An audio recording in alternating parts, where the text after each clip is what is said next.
In the 16th century, Spanish colonization left enduring legacies, particularly through its colonial policies, educational system, trade networks, religious imposition, and the cultural remnants that still exist today. For over 300 years, the Philippines was under Spanish rule, a period that left deep imprints on the nation's culture, religion, and society. But among the most enduring legacies of the Spanish colonization is Philippine literature. Through the introduction of new languages, literary forms, and the powerful influence of religions and politics, the literary landscape for the Philippines was forever transformed. Philippine literature is a legacy of Spanish colonization, emphasizing the transformation and adaptation that Filipinos made to create a unique literary identity. Miguel Lopez Legazpi was a Spanish explorer and conquistador known for establishing the first permanent Spanish settlement in the Philippines. Ferdinand Magellan was a Portuguese explorer whose expedition is famous for being the first to circumnavigate the globe. Books produced by the Spanish period. Doctrina Christiana, authored by Dominican missionaries in the late 16th century. Compiled and translated by the Spanish missionaries, especially Fray Juan de la Salle and Fray Miguel de Benavides. Nuestra Señora del Rosario, known as Our Lady of the Rosary. Second book printed in the Philippines, written by Father Blancas de San Jose in 1602. Printed in the UST, help of Juan de Vera. The text was compiled by Fray Juan de la Salle. Libro de las Cuatro Primeras de Hombre, the book of the four first premiers of the man. Fray Juan de la Salle, Spanish missionary, is credited with compiling this book, first written in typography. Ang Barlaan at Tusapat. The Tagalog version was translated by Fray Pedro de San Buenaventura, first published in 1704. Passion. A poetic retelling of the Passion of the Christ, a story from the Christ's birth to his resurrection, particularly during Holy Week. Urbana at Felisa. Example of Filipino prose literature written in Tagalog. Urbana at Felisa to offer advice on proper behavior, morality, and virtues. Ang Dalit kay Maria.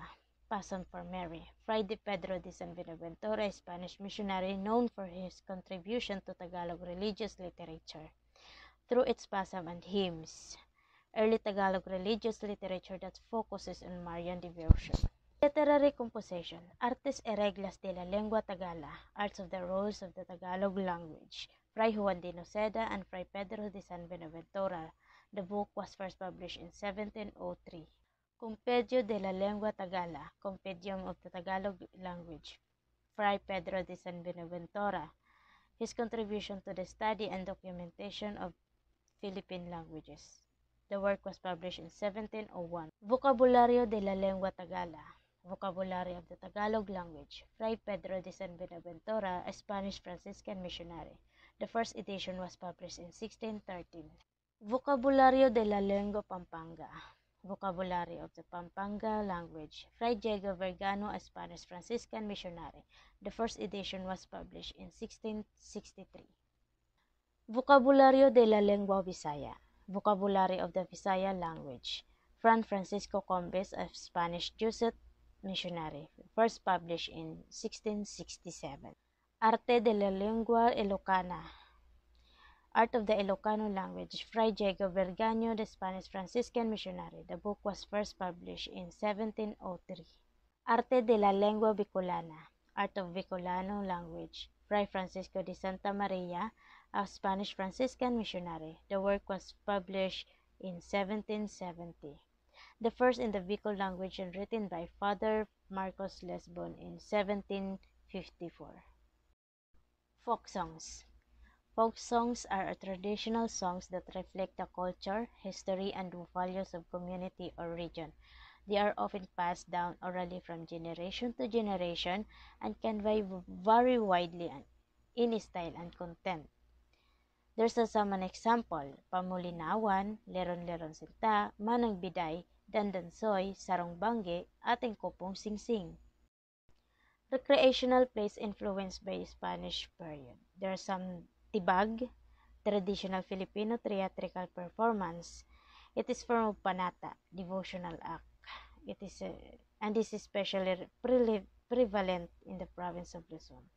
Lagaylay, a traditional Filipino folk dance and performance art that combines dance, music, and drama, known in the Ilocos region of the Philippines, where it is celebrated as part of local festival and community events. Sinakulo is a traditional Filipino dramatic performance that reacts the passion, death, and resurrection of Jesus Christ. It is particularly prominent during Holy Week. Panunuluyan, a traditional Filipino dramatic performance that is particularly significant during the Christmas season. It is a reenactment of the biblical story of Mary and Joseph's research for lodging in Bethlehem, often portrayed as a part of the Simbang Gabi celebration leading up to Christmas. Salubong o panubong, traditional Filipino religious and cultural event held early in the morning of Easter Sunday. Salubong means meeting or greetings in Filipino, and the event symbolizes the joyous meeting of the risen Christ with his grieving mother Mary.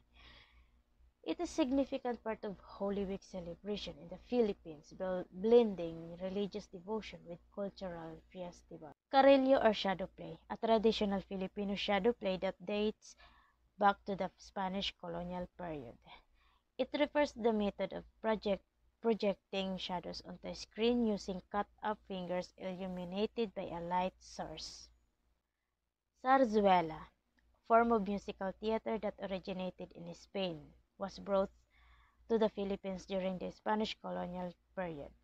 It combines spoken dialogue with musical numbers, including songs and dances, and often features a mixture of comedy, drama, and romance. Zainiti, Spanish theatrical form, play or one-act comedy.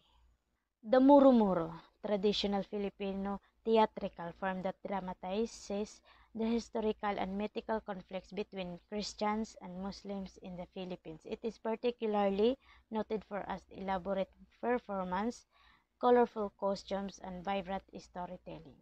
Balagtasan, a traditional Filipino form of poetic debate or oratory, named after the renowned Filipino poet Francisco Balagtas. The Awit and Corrido, awit mix of narrative and poetic elements.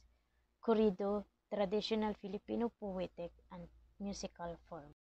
The rise of the novel and short story. Ninay, first Filipino novel written in Spanish, authored by Pedro Paterno, a notable Filipino politician and writer, and published in 1899. El Filibusterismo and No Limitang Here are two seminal novels by Jose Rizal that are crucial to the Philippines literature and history. These works are not only literary masterpieces but also significant political and social commentaries that contributed to the rise of Filipino nationalism and fight against Spanish colonial rule.